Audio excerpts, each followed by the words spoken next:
is the world premiere. Your attention, please. It be too late to alter course, mateys. To all who come to this happy place, welcome. Welcome. Welcome. How do you do? Well, come in. Oh, look at all people. Your ghost host will be here presently. Tourist! Let's put on the show. Your cadaverous pallor aloha, betrays an aura of foreboding. And let's all stay together, please. Hang on to them hats and glasses. And now, Anything's possible at Disneyland. ladies and gentlemen, remain seated, please. Permanecer sentados, por favor.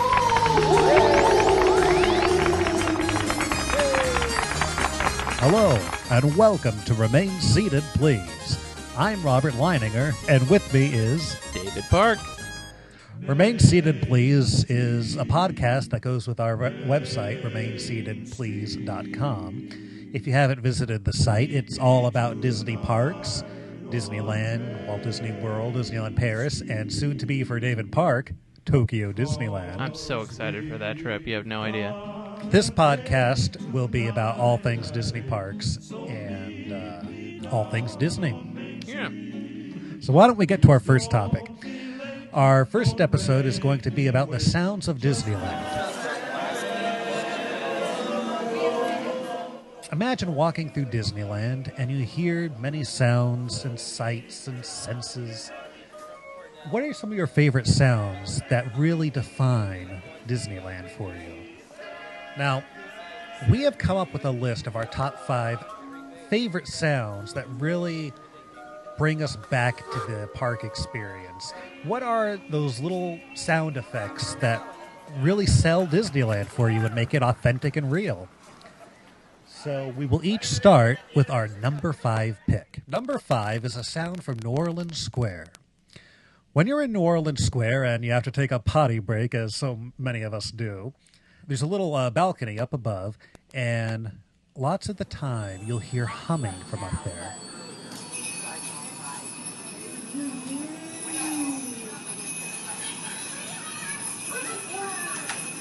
You know, I recently had a conversation with my girlfriend while we were standing there listening to this humming, and we were thinking, what do you imagine is going on behind that door?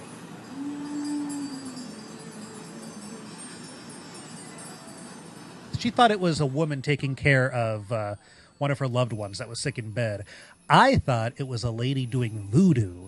I'm right, because I actually haven't listened to the whole thing, but I stood there for a long time, and more dialogue comes, and there's a part where a guy comes to visit this lady who wants her to turn him into a zombie, or turn someone into a zombie.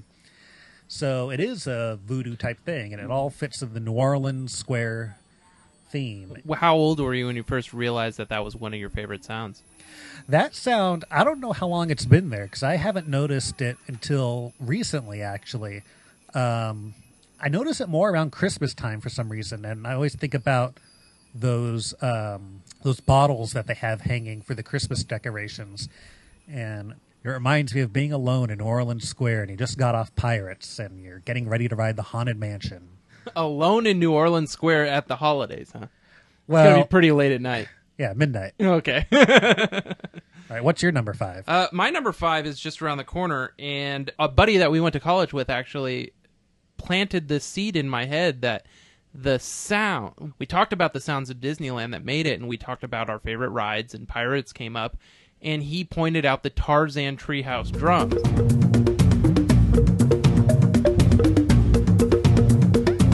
I always knew those drums. I never knew that they were from the Tarzan Treehouse. I always thought they were from Pirates of the Caribbean. Yeah, since the movie 97? came out. The movie came out in '99, I believe. So Okay. since '99, 2000, 13 years.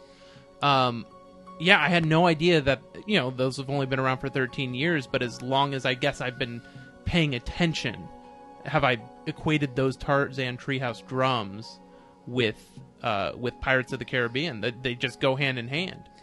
Yeah, and before the drums, it was the Swiss Family Robinson music. And I guess we should cue that music because I don't even know. I wonder if I hear it, if it'll trigger something. Oh, you know it. You're right.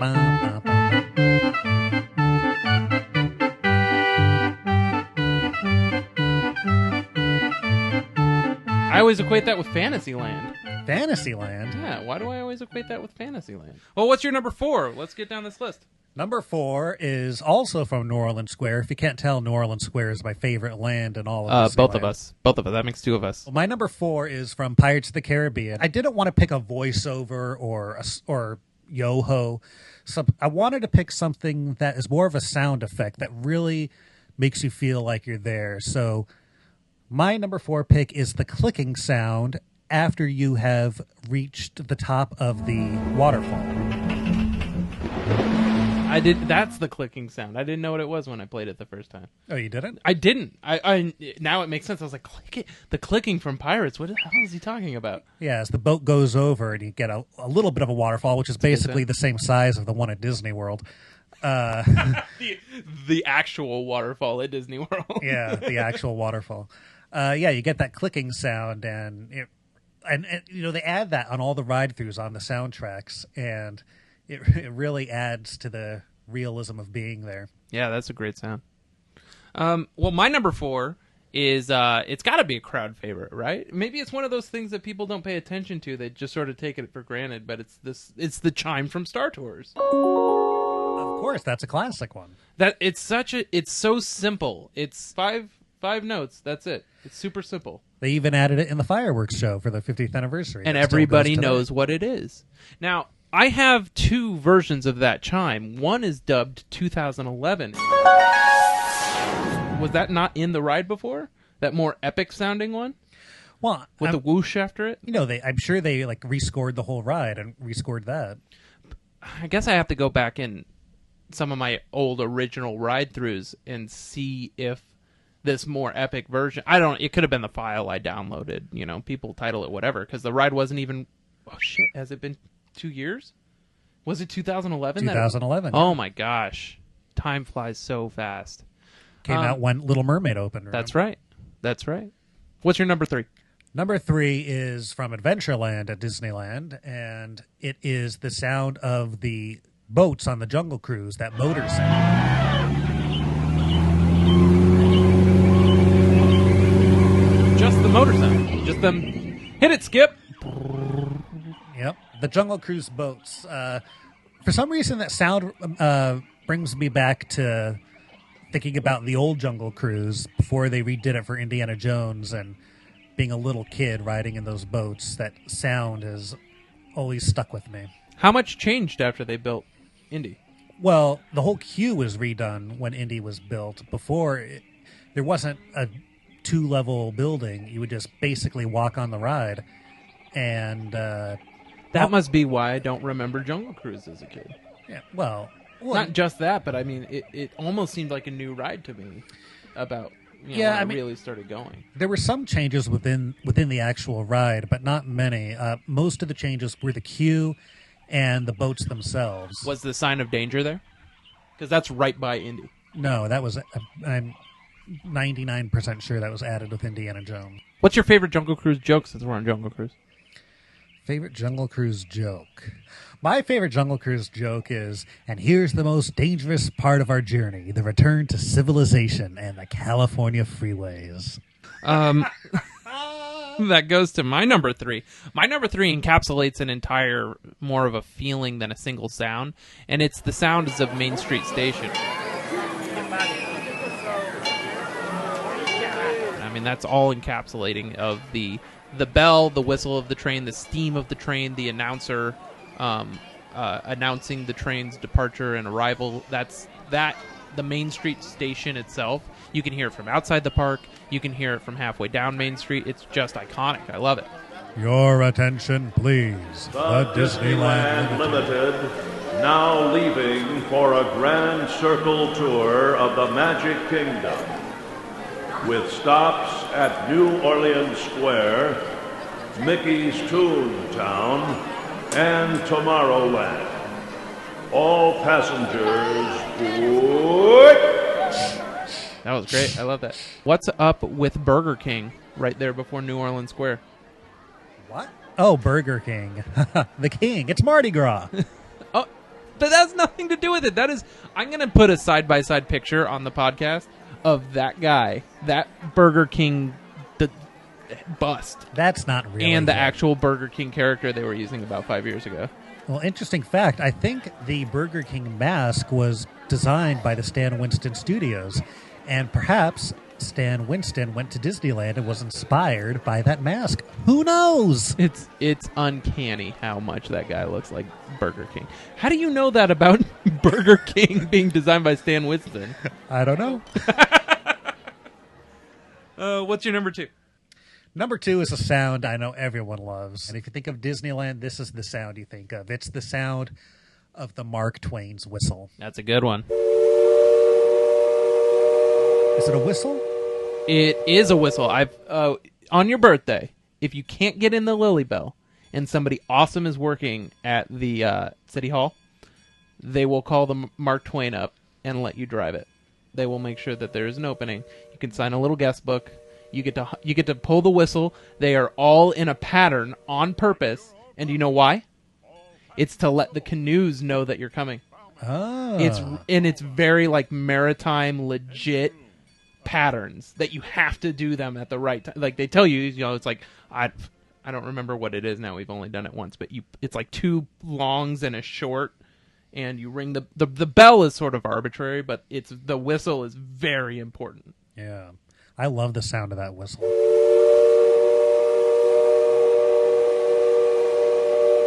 Well, what's your number 2? My number 2, I'm so glad has returned, although it's probably not going to be around much longer, is from the pre-show for Captain EO.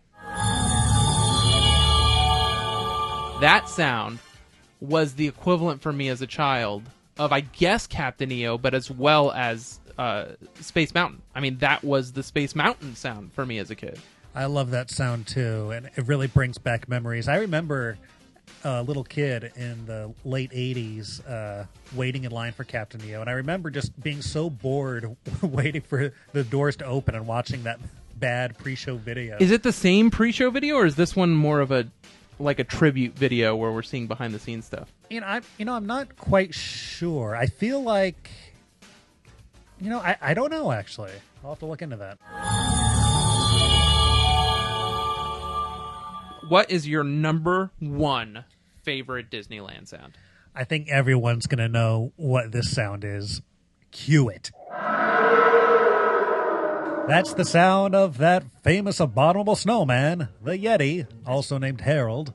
I remember it was easier to hear throughout the park when I was a kid, I think because the Matterhorn was open back then, because the Skyway buckets used to go through it, so there used to be giant holes in the mountain, which, by the way, if you don't know the joke, someone said to Walt, how can you put giant holes in a mountain?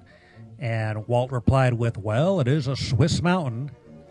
Get it? Like Swiss cheese. Oh, mercy. Swiss cheese. I didn't even think about that. You cannot hear him in the park that well anymore. Yeah, you can't. You could hear him a little bit when you're near the Matterhorn, but I feel like you could hear him much further away before. But Matterhorn, I just love the visuals. That it's one of Walt Disney's personal attractions, that he built it. It's so funny. I often forget about that because Matterhorn is technically a thrill ride, and Walt was known for storytelling. I mean, the Matterhorn tells a great story, but not dark rides. That's the type of thing that you sort of equate with Walt Disney. Like, yeah, Walt had his fingerprint on this. Yeah, I've read things online that said Walt would be upset with all the thrill rides that are coming to Disney parks, but I don't believe that to be true. He made Matterhorn. He was around for the idea of Space Mountain. Walt would like thrill Even rides. I didn't know he was around for the idea of Space Mountain. Wow. Yeah, it was a concept he was around for. It was in Blue Sky at the time. Blue Sky. Are there any pictures of Walt riding the Matterhorn? Oh, there's video even. Oh my gosh, I gotta see that. Yeah. Oh, that's pretty neat. What's your number 1 sound? My number 1 sound is from an attraction that I loathed for years and years and years. I had family members that always wanted to go on this attraction. I it was one of the things I stayed away from. And it's the drums that take you into the Tiki Room at the end of the pre-show.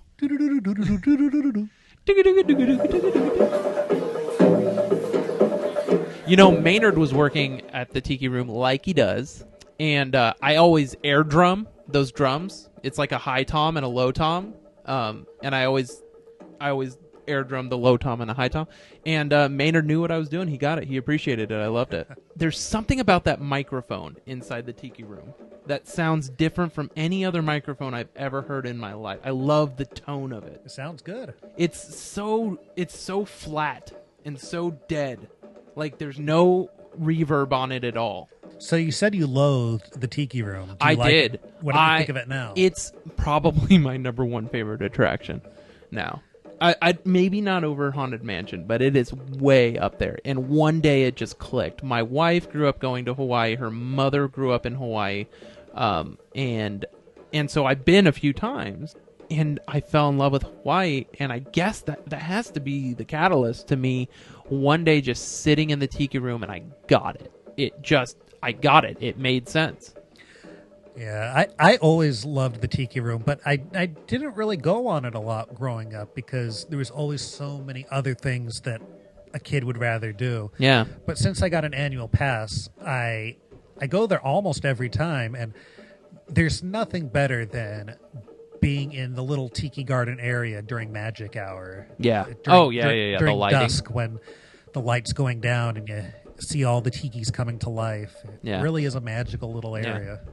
And you also get the bonus of having a semi-shorter line for the Dole Whip on the inside of the queue. That's true, and people don't realize that. Sometimes I see the line going almost to Jungle Cruise. Oh, yeah. And there's not many people inside. Although I still feel like I'm always rushing to get into the Tiki Room when I wait in line for a Dole Whip on that side. Well, you could just wait for the next show.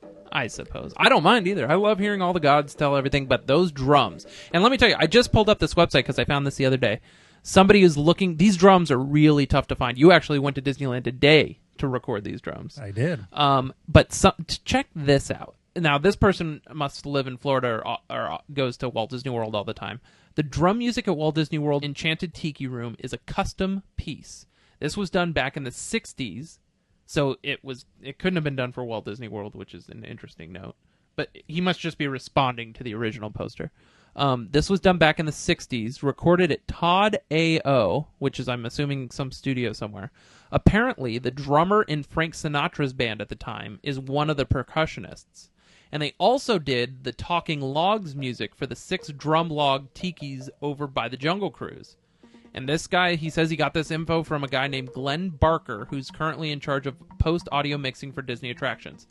And they link to a file of the Talking Logs, which is different than the file you sent me, but Yes. you can tell they were all 3 of these things were done in the same section. They're called Talking Logs. Yeah, do you know what that is? Yeah. I didn't know what that was. I have the file here, and I downloaded it. Those are those like 5 totem poles that are in Adventureland that people like to take pictures with, and each one of them plays a different type of drum. Oh, you pointed this out to me.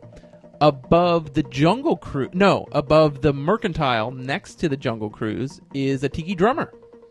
That's true. That's a great little Easter egg out there in the parks. Well, that clears up our top 5. We should play them all at the same time. 1, 2, 3.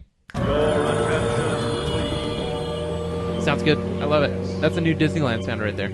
Do you have any runners up that didn't make your top 5? Let's roll over those real quick. I do have a few sounds that I would just want to I only have one. Maybe I'll agree with all of yours. I liked your top 5. Well, one of my favorite sounds, it's really a song, is when you walk through Sleeping Beauty's castle and you hear When You Wish Upon a Star. That's a good one. What better song could you put in there? Even though it's Sleeping Beauty's castle, you have to put When You Wish Upon a Star. It's the sound of the Disney company. It's the song of the Disney company. Which, by the way, I just wanted to mention, recently, I think when they opened Fantasy Fair, they cut When You Wish Upon a Star in the Sleeping Beauty's castle. It's still there, but they don't play the entire song anymore. They cut it off in such a weird place and it restarts. I don't like it. It needs to go back. Are you the only person angry about this, or is there a lot of you out there? Oh, I know there's at least one other one. Okie doke. What's the next one? The next one is ride that doesn't exist anymore, the People Mover.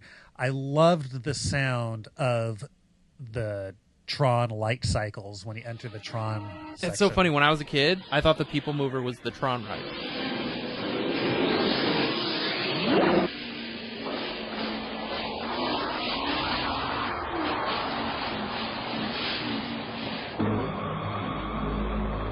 And I'd never seen Tron in my life, but I thought that's what it was. Well, there was an attraction poster for a while that was only Tron, and it said "Ride the People." That must have been what it was. was. Yeah, I remember that. Yeah.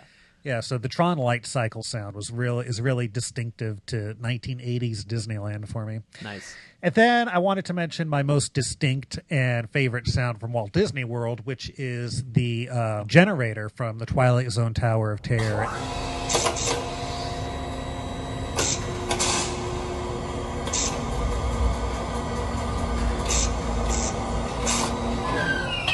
That's another very distinct sound, and the end of it with that screeching is. I just remember being in that in the dark, what is it called, boiler room, and it just adds so much to the atmosphere. And there is a generator in the one in California Adventure, but it doesn't have that same sound, and it's not as good.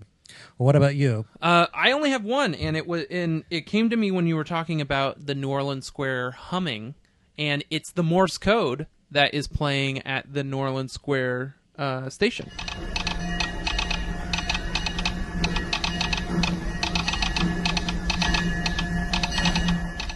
That is one of my favorites too. It's such a good sound, and it was like one of the first bits of Disneyland trivia I ever learned when I realized there was more to the parks than just face value, and it's that is the opening day speech that Walt gave. Now I never sat there and listened to it to see if they actually put a pause, for welcome. Or if they even do, yay, that'd be fun. Yay! How would you get that sound with Morse? With Morse, I don't know. Very enthusiastic clicks. Click, click, click, click, click, click. That's exactly how it would be. One other sound that I almost put on my list, but I decided to take off, was the sound in Pinocchio's Daring Journey when the blue fairy disappears. That's right. I saw that on your list. Yeah, you hear these little chimes, and I always like that. That's a good one. Am I a bad Haunted Mansion fan that I don't have any sounds from that ride that I love that much? I was thinking that too. Like, that's my favorite ride, and I don't know if there's the wood planks after you see Master Gracie hanging, but that's not my favorite sound. Yeah, I mean the Ghost Toast narration is my favorite narration in the entire place, but favorite sound, I don't know. It's tough. I know a lot of people would say the sound of the wolf or the dog howling.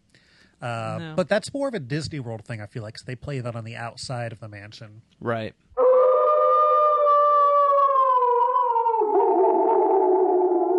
Well, we're fans of sounds, as you can tell. I mean, the name of our blog and our podcast is Remain Seated, Please, which is a sound you can't even hear at Disneyland anymore. Well, you can hear it during the fireworks, when they do the 50th anniversary because fireworks. They know that's what it needs to be. But I'll bet OSHA changed. OSHA's changing everything at Disneyland. Remain seated, please. Permanecer sentados, por favor. It was for the Matterhorn is where it originated, and they still have Jack Wagner doing the voice at the exit. In Spanish, the exact same way, but now he says, instead of remain seated, please, he says, please remain seated. And then he adds a little bit more to it, like with your seatbelt fastened. With your seatbelt fastened at all times. Is it still Jack Wagner saying that? Yeah, I believe it is. Is he still around? No, he died in, I think, the mid-'90s, but I think he did an update. He did different versions, and I think they chose okay, so it was probably from the same.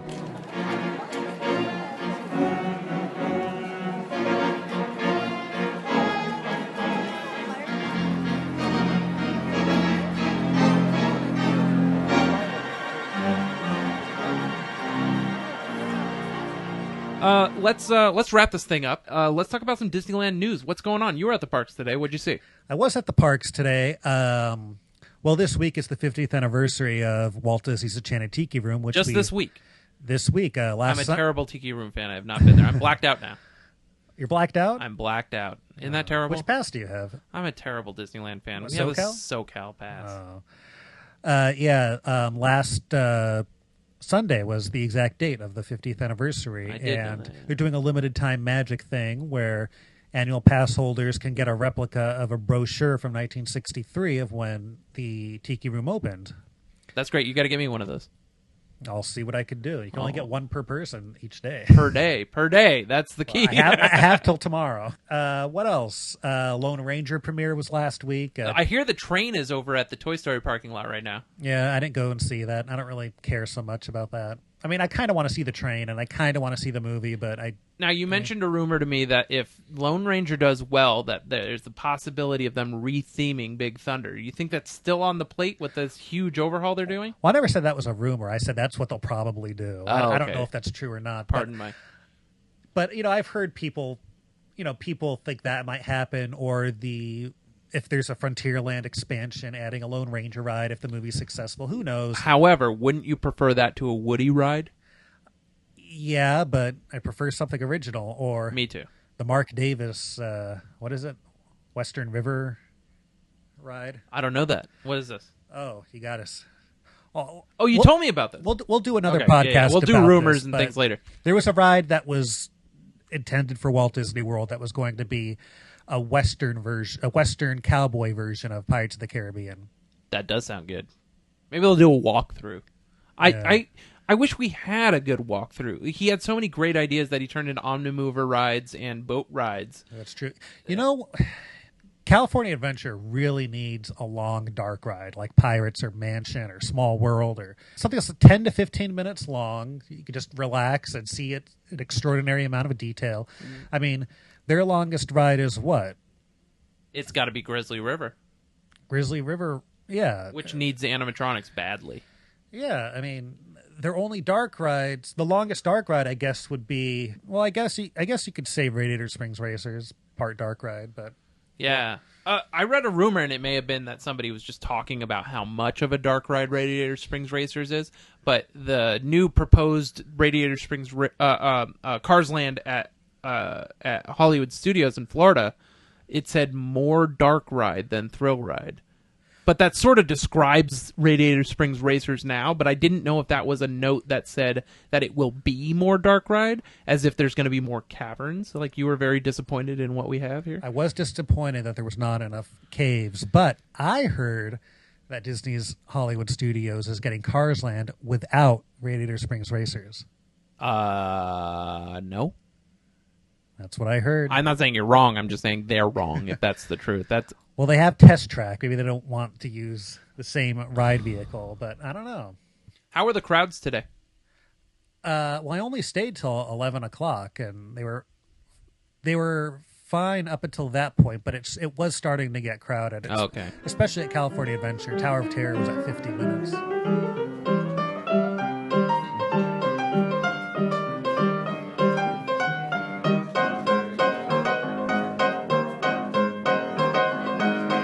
I think we're planning on doing these once every 2 weeks. Yeah, once every 2 weeks, I think. It's will be loose. good. It's loose. Well, we do have some interviews coming up with some people of the Walt Disney Company, and it'll be a surprise as to who that is.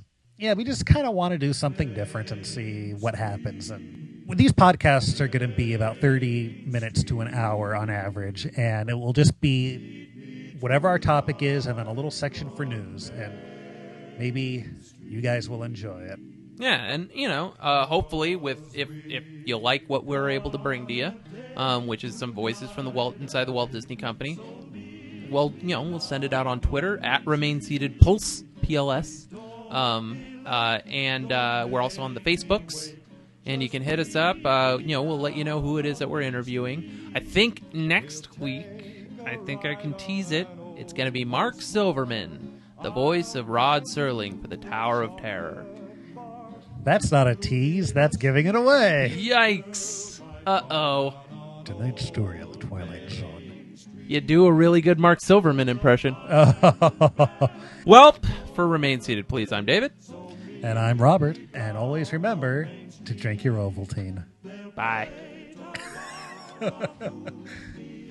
Get it like Swiss cheese. Oh, mercy. Swiss cheese. While at the popcorn stand, what an evening it is. Well, folks, this concludes our show. There. That wasn't so bad. Was it? I'll see you all a little later. You may not survive to pass this way again. Time to be moving along. And barrel around to see us again.